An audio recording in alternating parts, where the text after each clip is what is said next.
Hello दोस्तों, स्वागत है फिर से आपका अपने चैनल विंग से एक उड़ान में। जैसे कि आप सब जानते हैं, हमने रीजनिंग में 3 चैप्टर्स अभी पढ़ लिए, एनालॉजी का, क्लासिफिकेशन का और नंबर सीरीज का। अगर कोई ये फर्स्ट टाइम वीडियो देख रहा है तो आप विंग से एक उड़ान के यूट्यूब चैनल पे जाकर प्लेलिस्ट बनी हुई है पूरी जेके पीएसआई की रिवीजन सीरीज, जिसमें हम रिवाइज कर रहे हैं क्वेश्चंस को। ठीक है, प्रीवियस ईयर क्वेश्चंस, जेके एसएसबी के, एसएससी के जितने भी पैटर्न्स के क्वेश्चंस बन सकते हैं उन पैटर्न्स पे हम क्वेश्चन ट्राई कर रहे हैं और ये प्लेलिस्ट आपको मिल जाएगी विंग से उड़ान के चैनल में। आज हम न्यू चैप्टर स्टार्ट करेंगे, order and ranking. Order and ranking जो है ये आपको डायरेक्टली जेके पीएसआई के सिलेबस में नहीं मिलता, लेकिन फिर भी हम ये पढ़ेंगे कि हम सेव रहे। अगर इनकेस अगर ये क्वेश्चन आता है इस पे, तो आपको पता हो कि कैसे क्वेश्चन को डील करना और किस तरह क्वेश्चन को सॉल्व करना है। ठीक है, चैप्टर छोटा सा है, इजी चैप्टर है, ज्यादा टफ नहीं है, बट अगर आपको ये अच्छे ढंग से समझ ना आए तो ये सिंपल चैप्टर कॉम्प्लिकेटेड बन जाता है। ठीक है, चलिए स्टार्ट करते हैं। अब चलिए, ऑर्डर एंड रैंकिंग को पढ़ने से पहले कुछ आपको बेसिक बताना है। ठीक है, अब बेसिक में मैं आपको डिस्कस करता हूं पहले बेसिक आपके साथ।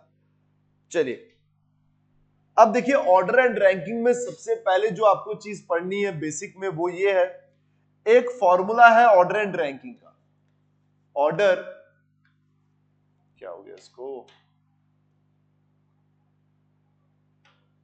ऑर्डर एंड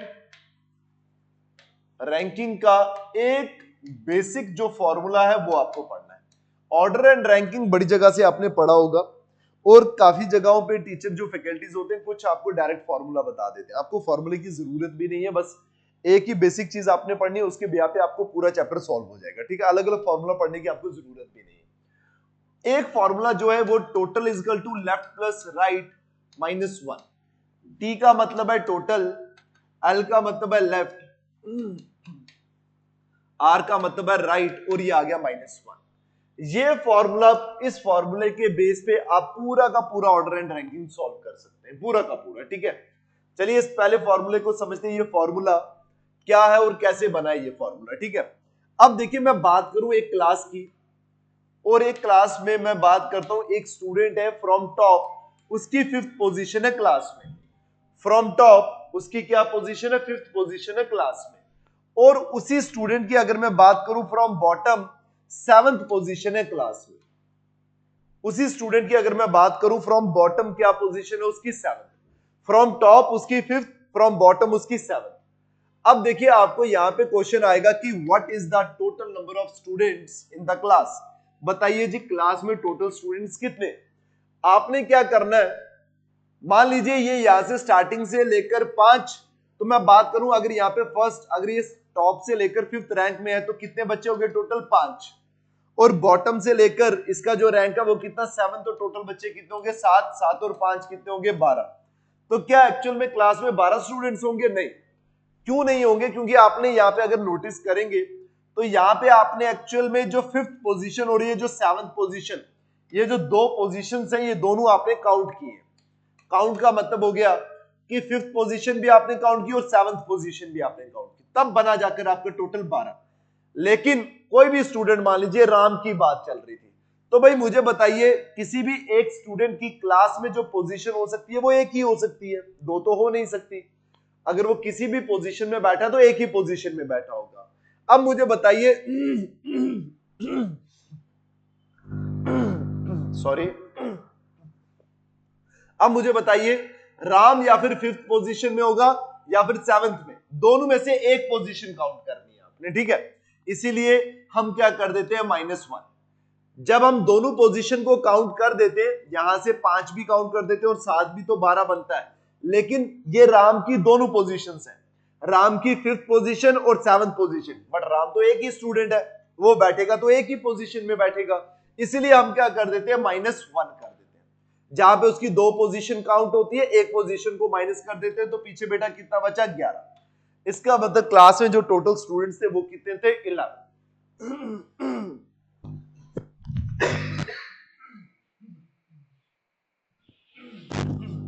चलिए, क्लास में कितने स्टूडेंट्स थे टोटल, अब आ गया 11।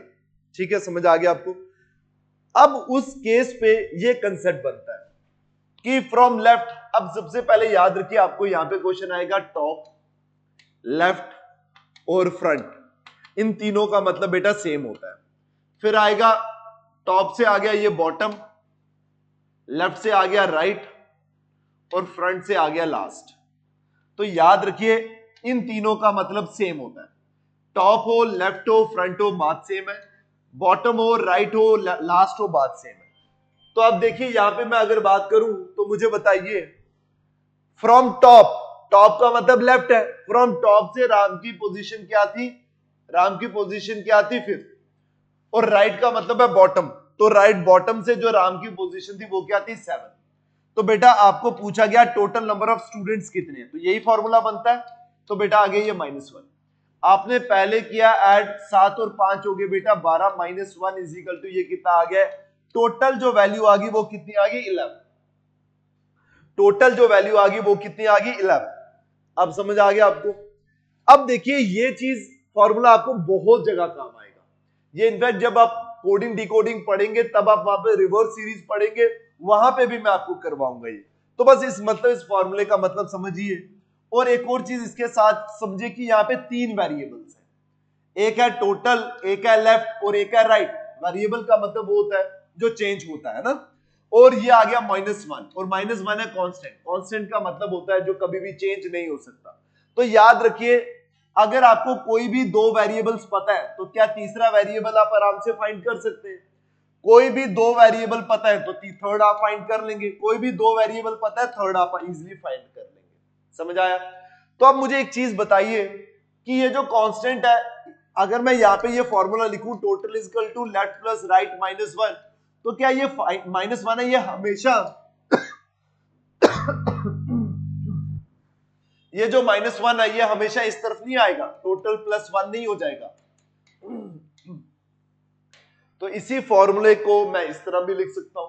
तो याद रखिए अब जब भी आपको पूछा जाए, अगर आपको बोला गया क्लास में स्टूडेंट्स, ये फॉर्मूला याद रखिए total +1 is equal to left plus right. Class में पूछा गया है कि भाई क्लास में बच्चे हैं 50, कितने बच्चे हैं टोटल 50।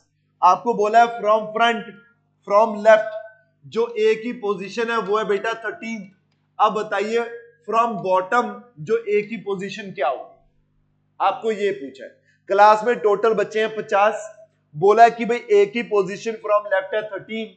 अब बताइए फ्रॉम राइट ए की क्या पोजीशन होगी, आपको ये बताना है। अब अगर यहाँ पे आप चेक करेंगे तो ये सेम फार्मूला लगेगा, total is equal to left plus right -1। अब देखिए टोटल है 50 is equal to left plus right -1।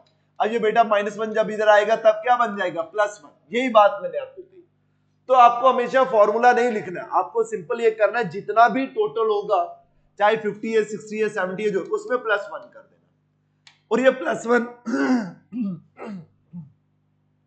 +1 तब करोगे आप जब आपको किसी पर्सन की पोजीशन लेफ्ट से पता है और आपको पूछा गया राइट से बताइए क्या होगा। और आप टोटल में +1 करेंगे 51, -13 करेंगे तो क्या वैल्यू आएगी, 11 में से 3 गए 8, 4 में से 1 गए 38। इसका मतलब ए की पोजीशन फ्रॉम बॉटम क्या है, 38। समझ आ गया। नहीं तो इस फॉर्मूले में लगाकर देखिए total is equal to left plus right -1। ये बेटा आ गया 50, वो उधर से आएगा +1 इज इक्वल टू लेफ्ट से पोजीशन क्या थी बेटा इसका 13, लेफ्ट से पोजीशन है 13 और प्लस ये आ गया राइट। ये कितना हो गया 51 -13 इज इक्वल टू राइट। या आर, लेटर आर नहीं है, ये राइट है, ठीक है। और ये जब इसको माइनस करोगे बेटा आएगा 38। इसका मतलब लेटर ए की जो पोजीशन है वो फ्रॉम राइट साइड क्या है, 38। ये बेसिक है बेटा इसका, तभी मैं इस पे थोड़ा टाइम लगा रहा हूं। क्वेश्चन अब आपको तुरंत ऐसे सॉल्व हो जाएंगे। तो याद रखिए अगर आपको क्लास के टोटल स्टूडेंट्स पता है और किसी भी पर्सन की फ्रॉम बॉटम अगर पोजीशन पता है और आपको पूछा जाए फ्रॉम टॉप क्या पोजीशन होगी, तो आप क्या करेंगे, टोटल में +1 करेंगे और फिर माइनस कर देंगे जो भी आपको पोजीशन गिवन होगी आपकी, उसके बाद सेकंड पोजीशन आपकी फाइंड होकर आ जाएगी।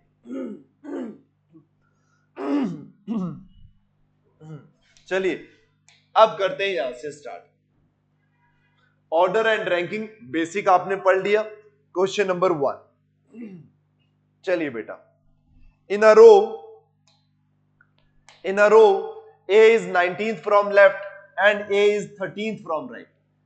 अब A की पोजीशन 19th है फ्रॉम लेफ्ट से और इसी की पोजीशन 13th है फ्रॉम राइट से। भाई एक ही पर्सन की एक और चीज याद रखिए, मान लीजिए आपको एक ऐसा क्वेश्चन आ जाए, ए की पोजीशन फ्रॉम लेफ्ट है 13, बी की पोजीशन फ्रॉम राइट है 14। अब बताइए जी टोटल नंबर ऑफ स्टूडेंट्स कितने हैं? तो बेटा आप नहीं फाइंड कर सकते। क्यों नहीं फाइंड कर सकते? क्योंकि आपको ये नहीं पता इस 13 और 14 या फिर इन दोनों पर्सन के बीच में कितने पर्सन है, ये आपको नहीं पता। यहां 10 भी हो सकते हैं, 20 भी हो सकते हैं, 30 भी हो सकते हैं। तो नहीं, जब भी आपको टोटल फाइंड करना है ना, तो एक ही बच्चे की पोजीशन दोनों साइड से पता होनी चाहिए। तो ये ए है, ए की लेफ्ट से पोजीशन बेटा क्या है 19 और बी की सॉरी ए की ही राइट से पोजीशन क्या है 13। बेटा ये जो दोनों पोजीशन है ये एक ही पर्सन की है। जब एक ही पर्सन की आपको दोनों साइड से पोजीशन पता है तब आप इजीली फाइंड कर सकते हैं। अब आ गया जी 19, अब इन दोनों को ऐड कर देते हैं। 19 और बेटा 13 कितना हो गया? 19 और 13 हो गया 32। और 32 में आप याद रखिए ए को आपने दो बार काउंट किया है, क्योंकि ए की दो बार पोजीशन आपने काउंट की है, एक बार 19th वाली और एक बार 13th वाली। बट आप दो बार तो ए तो दो पोजीशंस में नहीं बैठेगा एट अ टाइम, वो एक ही पोजीशन में बैठेगा। तो हम एक पोजीशन को माइनस कर देते हैं, इजिकल टू कितना आ जाएगा बेटा 31। तो क्लास में टोटल स्टूडेंट्स कितने होंगे? 31। समझ आया होगा आई होप आपको ये। चलिए बेटा 10 क्वेश्चन है आज, और इन 10 क्वेश्चंस में आपको काफी कुछ चैप्टर का हाफ क्वेश्चन आपको समझ आ जाएगा, 40% तक आपको समझ आ जाएगा। ठीक है, देयर आर टोटल 60 स्टूडेंट्स। चलो गिवन है 60 बच्चे हैं बेटा क्लास में, और राम की जो पोजीशन है टॉप से बेटा क्या है 19th। टॉप का मतलब लेफ्ट, राम की जो पोजीशन है वो टॉप से बेटा क्या है 19th, यही पोजीशन है। पूछ रहे what is his rank from the bottom, पूछ रहे बॉटम से इसकी क्या पोजीशन होगी, आप बताइए। Same formula total is equal to left plus right minus 1। आपने क्या करना है ये आपको बेटा पता है, और या फिर उस फॉर्मूले को डायरेक्ट अगर आपने समझ लिया तो आपको पता होगा टोटल में हमेशा +1 होगा। बेटा देखो रैंकिंग का क्वेश्चन कभी गलत जो होता है ना बहुत ज्यादा मार्जिन से नहीं होता है। ऑप्शंस देखिए बिल्कुल नियर बाई होंगे, 40, 41, 42 और 39। ठीक है, आपका या क्वेश्चन 40 आएगा या 41 होगा। एक नंबर से बंदा आगे, एक रैंक से बंदा आगे पीछे होता है, ज्यादा रैंक से नहीं होता। तो याद रखिए आपको अगर एग्जैक्ट कंसेप्ट की क्लैरिटी है तो पता होगा कि भाई यही आंसर है, तो श्योर होंगे आप। और प्लस साथ में ये +1, फिर मैं आगे कहीं -1 करूंगा, फिर +1 करूंगा, तो आपको पता होना चाहिए +1 -1 हो क्या रहा है और ये क्यों हो रहा है इस पॉइंट में। तो बेटा टोटल में +1 इसीलिए हो रहा है कि जब भी किसी भी स्टूडेंट की अगर पोजीशन एक एंड से पता है और दूसरे एंड से आपको फाइंड करनी है तो बेटा टोटल में +1 होता है। ये बेटा आ गया 61, 61 से बेटा 19 को माइनस कर दीजिए, 19 को माइनस कर दीजिए, कितना आ जाएगा? 11 में से 9 गया बेटा 2 और ये 5 में से 1 गया बेटा 4, तो 42। इसका मतलब जो राम है उसकी बॉटम से जो पोजीशन है वो बेटा है 42, तो आंसर आएगा आपका 42। समझ आ गया? चलिए अब चलिए क्वेश्चन नंबर 3 पे। क्वेश्चन नंबर 3 पे in a row Rahul is 15th from left. Rahul की जो पोजीशन है वो बेटा है 15 फ्रॉम लेफ्ट हैंड, और Ankit is 16th from right hand. जो अंकित की पोजीशन है वो बेटा है 16th from right hand, 16th from right hand. अब देखो यहां पे बेटा एक आपको कंसेप्ट बन सकता है, लेकिन चलो मैं आपको आगे अब कुछ बच्चे ये भी सोच सकते हैं सर अगर राहुल 15 था आपको कैसे पता कि अंकित जो है वो राहुल के बाद ही है। हो सकता है ना कि अंकित राहुल से पहले हो, ये भी तो चीज हो सकती है। मतलब ये ओवरलैप का केस भी तो हो सकता है, ये भी तो हो सकता है। बिल्कुल आपके अगर जो ये सोच रहे हैं तो बिल्कुल सही सोच रहे हो आप, ठीक है। लेकिन चलो क्वेश्चन करते हैं, वो अभी मैंने क्वेश्चन डाला ही नहीं है उस पर, ठीक है। लेकिन आपका सोचना ये बनता भी है, आपको दिमाग में डाउट आना भी चाहिए। अगर आपको डाउट आ रहा है इट मींस आप एक्टिवली सुन रहे हैं, ठीक है। धीरज जो है वो 4th राइट है किसके? राहुल के। बेटा 4th राइट, तो 15th अगर राहुल, याद रखिए ये जो स्टूडेंट राहुल है ये उसी तरह उस पोजीशन में खड़ा है जैसे आपकी पोजीशन है। तो बेटा जो आपका राइट होगा वो राहुल का राइट होगा। तो राहुल के राइट मतलब 15 के आगे, 15 के आगे 4th पोजीशन में 16th, 17th, 18th और ये आ गया बेटा 19th। 19th में कौन है? अंकित, सॉरी 19th में कौन है? धीरज। धीरज बेटा किस में है? 19th पोजीशन में आ गया धीरज। समझ आ गया? या फिर 15 और प्लस 4 इज इक्वल टू 19, 19 में आ गया धीरज। ठीक है। If Dheeraj is 5th to the left of Ankit, कह रहे जो धीरज है वो अंकित के 5th लेफ्ट में है। अगर 5th लेफ्ट में, लेफ्ट का मतलब 16 से 5 ऐड करोगे कितना हो जाएगा? 21। अब आधे बच्चे क्या करते हैं, 16 के बाद 15 ऐसे चलते हैं, 15, 14, 13, 12, 11। लेकिन बेटा नहीं, यहाँ पे 16 आप लास्ट से चलते आ रहे तो 16 के आगे है धीरज, ये आगे बनता है। तो जब आगे है तो 16 और 5 कितना? 5th लेफ्ट था। 16 और 5 कितना हो गया बेटा? 21। मतलब अगर मैं, अब हमें जो धीरज है इसकी दोनों साइड से पोजीशन पता चल गई। फ्रॉम लेफ्ट से धीरज की पोजीशन क्या थी? 19, और जब इसके प्लस 5 करिए तो बेटा 5th, तो कितना आ जाएगा? 21। तो मतलब फ्रॉम राइट से जो धीरज की पोजीशन थी वो क्या थी? 21st। अब हमें पूरे क्वेश्चन में एक ही हिंट या एक उस वो पर्सन जिसकी दोनों तरफ से डायरेक्शन पता हो, बस हमें वही बंदा ढूंढना है। अब पूछ रहे how many persons are there between Ankit and Rahul. अब पूछ रहे जी बताइए अंकित और राहुल के बीच में कितने पर्सन है। पहले इसको छोड़िए, पहले एक काम करते हैं, इन दोनों के पहले total number of students find करते हैं। धीरज की लेफ्ट से 19th और राइट से 21st, दोनों को ऐड करिए। ये हो गया 20 और 20 और 20 40, और 40 में -1 कर दीजिए बेटा, कितना आ जाएगा? 39। कितना आ जाएगा? 39। -1 क्यों किया ये आपको पता होना चाहिए, दोनों पोजीशन एक बार। अब ये बार बार मैं रिपीट कर रहा हूं, ठीक है, ताकि आपके दिमाग में बैठ जाए। अब पूछ रहे भाई अंकित और राहुल इन दोनों के बीच में कितने पर्सन है। बीच का मतलब ये होता है बेटा कि अंकित को भी काउंट नहीं करना और राहुल को भी काउंट नहीं करना, इन दोनों को छोड़कर इनके बीच में कितने पर्सन है। तो बेटा ये तो यहां तक हो गए 4, धीरज को मिलाऊं तो ये हो गए 4, और ये 5th था तो धीरज के बाद कितने थे? 4। तो ये बेटा 4 और ये 4, 8। तो इसका मतलब अंकित और राहुल के बीच में कितने स्टूडेंट्स थे? 8। समझ आया? चलिए बेटा, अब चलिए क्वेश्चन नंबर 4 पे।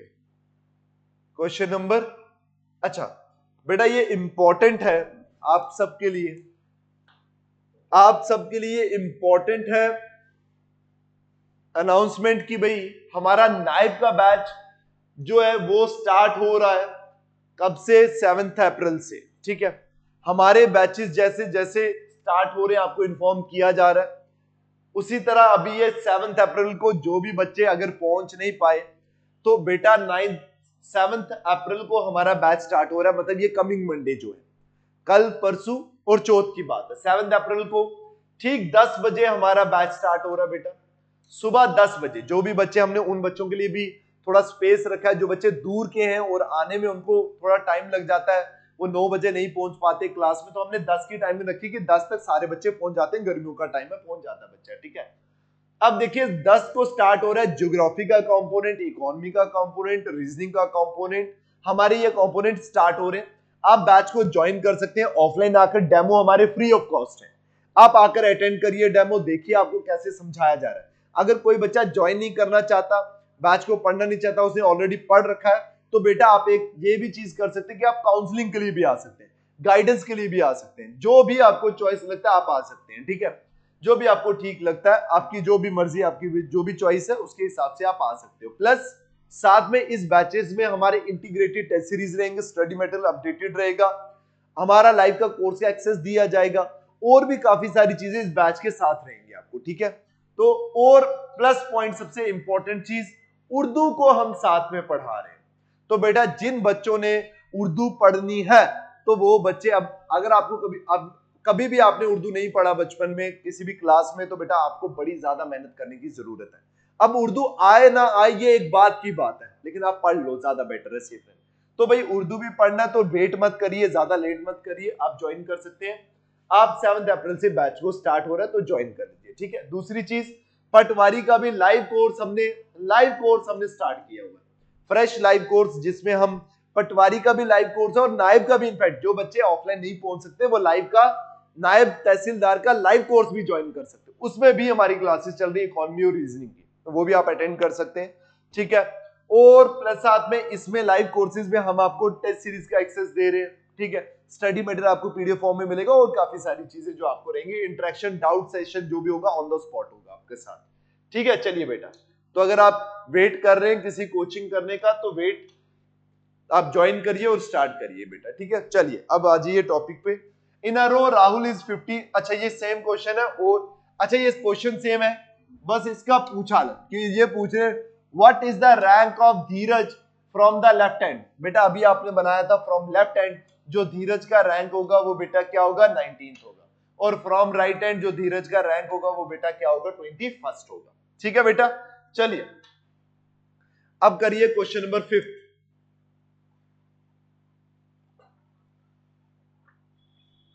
In a row, Kavita is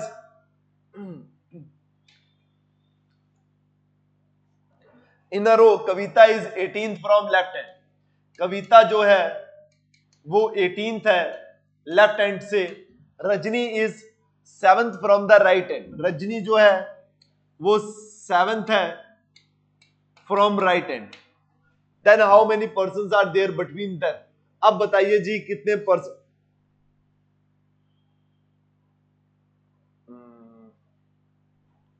ये क्वेश्चन कोई हाफ हो गया, ये कविता इस मेरे ख्याल से ये क्वेश्चन आधा हो गया ना, लिखा नहीं है ये आधा, इनकम्प्लीट है इंफॉर्मेशन इसमें। अब देखिए मान लीजिए इन दोनों के बीच बिटवीन देम। अब बेटा ये मैक्सिमम के केस में तो कुछ भी हो सकता है। अब यहाँ पे एक मिनिमम का केस बनता है जब ये ओवरलैप करेंगे। अगर ये ओवरलैप करते हैं तो फिर वो केस अलग हो जाएगा, बट वो अभी मैंने समझाया नहीं, तो ये क्वेश्चन आप स्किप करिए क्योंकि ये हाफ है, इसमें डालने का फिर ऐड करने का कोई फायदा नहीं है, ये आधा क्वेश्चन है, ठीक है, इसको रहने दीजिए। अच्छा बेटा साथ में हमारे विंग्स, महापैक, बोथ हमारा मतलब मोस्ट सेलिंग ये बैच है हमारा, जिसमें जितने भी कोर्सेज हैं लाइव रिकॉर्डेड टेस्ट सीरीज सबका एक्सेस इसमें। एक ही बार आपको पेमेंट करनी है, अलग अलग से कुछ भी परचेज करने की जरूरत नहीं है। अभी तक आपने एक्सेस नहीं किया हुआ उसमें अभी डिस्काउंट चल रहा होगा, आप परचेज कर सकते हैं। प्लस 10,000 प्लस एमसीक्यूज हमने टॉपिक वाइज, सब्जेक्ट में टॉपिक वाइज उसको बाइफरकेट करके आपको वहां पे रखे हुए हैं। रीजनिंग के अलग, मैथ्स के अलग, मैथ्स में टॉपिक वाइज, जीएस में टॉपिक वाइज, जो आपके बहुत ज्यादा यूजफुल रहेंगे आपके एग्जाम के लिए, और आपकी प्रिपरेशन बहुत अच्छी हो जाएगी इससे, ठीक है, प्रैक्टिस के लिए। तो ये दोनों आपके पास ऑप्शंस हैं, आप ओपन करके आप वहां पे इसको अपना जो डिस्काउंट है उसको भी अवेल कर सकते हैं और प्लस साथ में इसका भी एक्सेस ले सकते हैं बेटा, ठीक है। चलिए स्टार्ट करते हैं। In Q Manav is 21st from left hand. बेटा मानव जो है उसकी पोजीशन है 21st from left hand. Sahil is 18th from right hand. मान लीजिए ये जो साहिल है वो 18th है फ्रॉम राइट हैंड और साहिल इज राइट टू मानव। जी अब इन्होंने हिंट दिया जो साहिल है वो मानव के राइट है।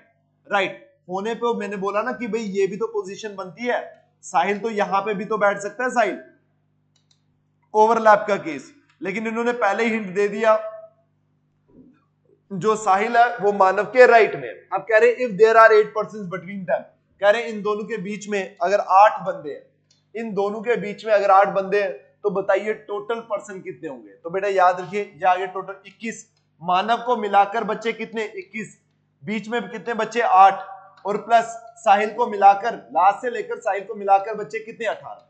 तो यही तो टोटल स्टूडेंट्स होंगे। 8 और 18 कितने हो गए 26, 26 और 20 कितने हो गए 46, और एक हो गया बेटा 47। अब इसमें कोई -1 नहीं होगा, कोई -1 नहीं होगा। क्यों? क्योंकि कोई भी स्टूडेंट यहाँ पे रिपीट नहीं हो रहा। तभी यहां से लेकर मानव तक कितने बंदे 21, बीच में कितने बंदे 8, यहां तक कितने बंदे 18, तो ये बेटा टोटल हो गया 47, कुछ भी माइनस नहीं होगा। तो आंसर आ जाएगा बेटा ऑप्शन बी आपका 47। चलिए अब करिए क्वेश्चन नंबर 7। अखिल जो है वो 11th है फ्रॉम लेफ्ट हैंड, 11th है from left hand. Dhruv is 13th from right hand. अच्छा ध्रुव जो है वो 13th है फ्रॉम लेफ्ट, ये कौन था अखिल, ये है बेटा अखिल। और ध्रुव जो है बेटा वो है 13th, ध्रुव जो है वो है 13th बेटा राइट फ्रॉम राइट हैंड। लेकिन अब ये क्वेश्चन अलग हो गया लास्ट क्वेश्चन से। अब इन्होंने कहा ध्रुव जो है वो अखिल के लेफ्ट में है और बेटा अखिल का राइट ये होता है, अखिल का लेफ्ट ये होता है। इसका मतलब ये बेटा जो केस आ गया ये अब ओवरलैप का केस है। अब ध्रुव जो है वो अखिल के सामने नहीं है, अब जो ध्रुव है वो ओवरलैप पे आ रहा है। तो अब ये बेटा 13th पोजीशन में है और ये आ गया बेटा ध्रुव, ये आ गया कौन? ध्रुव। कह रहे अब इन दोनों के बीच में 4 पर्सन है, मतलब अखिल और ध्रुव इन दोनों के बीच में कितने पर्सन है? 4। इन दोनों के बीच में कितने पर्सन है? 4। तो मुझे बताइए अगर 4 पर्सन है, पहले बेसिक तरीके से समझा रहा हूं, सुनिएगा ध्यान से। तो बेटा 4 बंदे हैं, तो अखिल अगर 11th में है, अखिल अगर 11th में है तो ये आ गया एक 10th, 9th, 8th, 7th, 4 बंदे हो गए। और ये आ गया जी बेटा 6th, और 6th पोजीशन में कौन बैठा हुआ है? ध्रुव। तभी तो इन दोनों के बीच में 4 पर्सन आएंगे।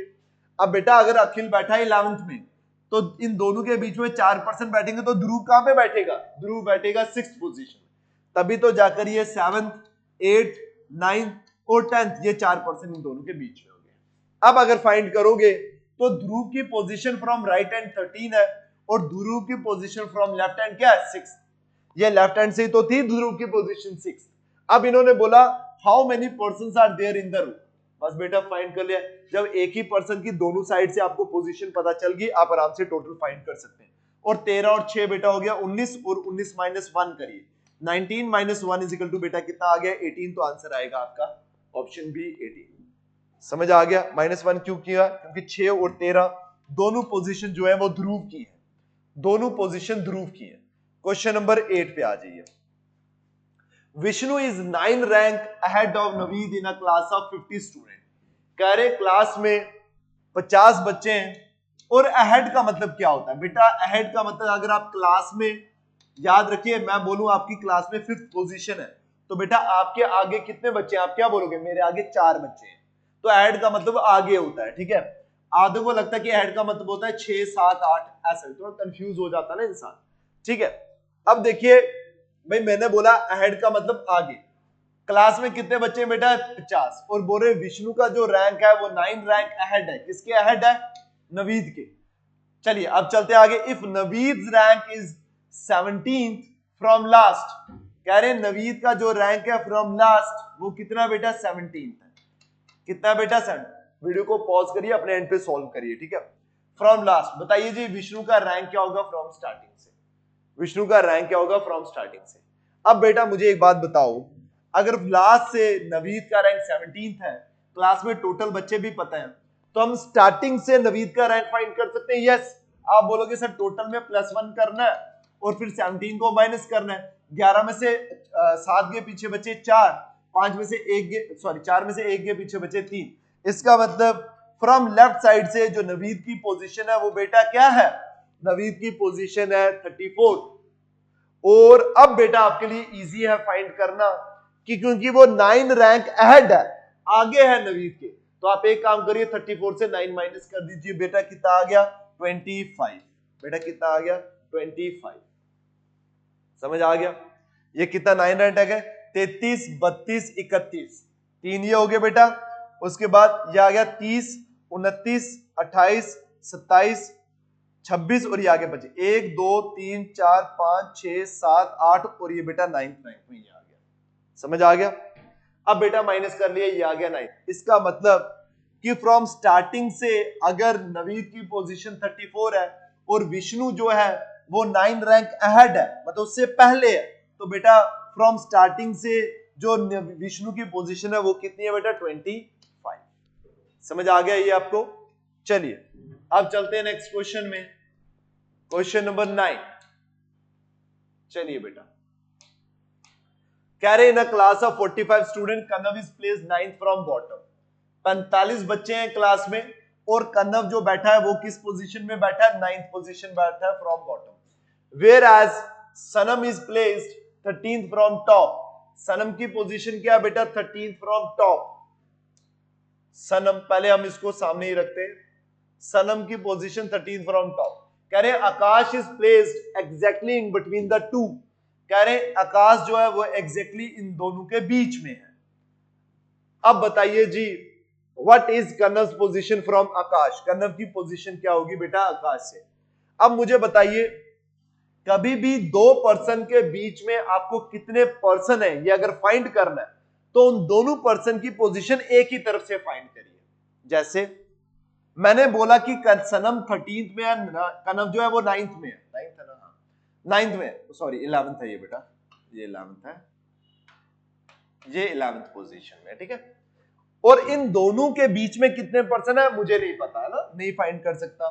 हमें हालांकि ये पता है बट इसको छोड़िए ना 45 स्टूडेंट्स को, ठीक है, वो तो आप करेंगे सर ये यहाँ पे आ गया, ये माइनस हो गया, एग्जैक्टली वो भी कर सकते हैं आप। देखिए 9 बच्चे ये हो गए, 11 बच्चे ये हो गए, 20 कट गए, इन दोनों के बीच में बच्चे कितने हैं 25, इन दोनों के बीच में बच्चे कितने हैं 25, और 25 है तो मुझे बताइए एग्जैक्टली सेंटर में बिठाना है किसको, आकाश को बिठाना है। तो आकाश को अगर मैंने बिठा दिया 12 आकाश के इस तरफ, 12 आकाश के इस तरफ, 12 12 24 और एक आकाश आ गया 25। तो फिर मुझे बताइए किसकी पोजीशन पूछी थी, कर्नल पोजीशन फ्रॉम आकाश, तो मुझे बताइए आकाश की पोजीशन क्या होगी ये बताइए। 11 में 13 ऐड करो, 11 में 13, 13 पोजीशन में बैठा ना ये, 11 और 13 ऐड करोगे तो बेटा कितना हो गया 24। इसका मतलब 24th पोजीशन में बैठा हुआ है कौन, आकाश। अगर आकाश 24th पोजीशन में बैठा है तो 12 और एक 13 में बैठा हुआ कौन सा पोजीशन, 12 24 और 13 करोगे कितना हो जाएगा 37। तो मतलब इसका इससे पोजीशन 13th। अच्छा ये स्टार्टिंग से बताना था कि आकाश से बताइए कनव की क्या पोजीशन होगी, तो बेटा 13th। ये हो गया 12 बच्चे इन दोनों के बीच में, और ये 9th पोजीशन पे आ गया कनव, मतलब ये नेक्स्ट पोजीशन पे आ गया कनव, तो कौन सा 13th पोजीशन में बैठा हुआ कनव। इजी, ये भी ऐसे कर सकते हो। अदरवाइज ये भी आपके पास ऑप्शन होता है, दोनों को एक को रोटेट करके यहां पे लाइए, क्या ऑप्शन होता है वो भी मैं आपको बता देता हूं, दूसरा जो आपको ठीक लगे इजी लगे वो आप करिए, ठीक है। कनव को उठाकर यहां पर लाओ, राइट से कनव की पोजीशन पता है, लेफ्ट से फाइंड करिए, फिर दोनों को माइनस कर लेंगे, आराम से आ जाएगा। भाई अगर कनव की राइट से पोजीशन 9th है तो भाई लेफ्ट से क्या पोजीशन होगी 46 माइनस 9, तो बेटा 16 में से ये 7 और ये बचा 37, तो बेटा फ्रॉम लेफ्ट जो कनव की पोजीशन होगी बेटा 37।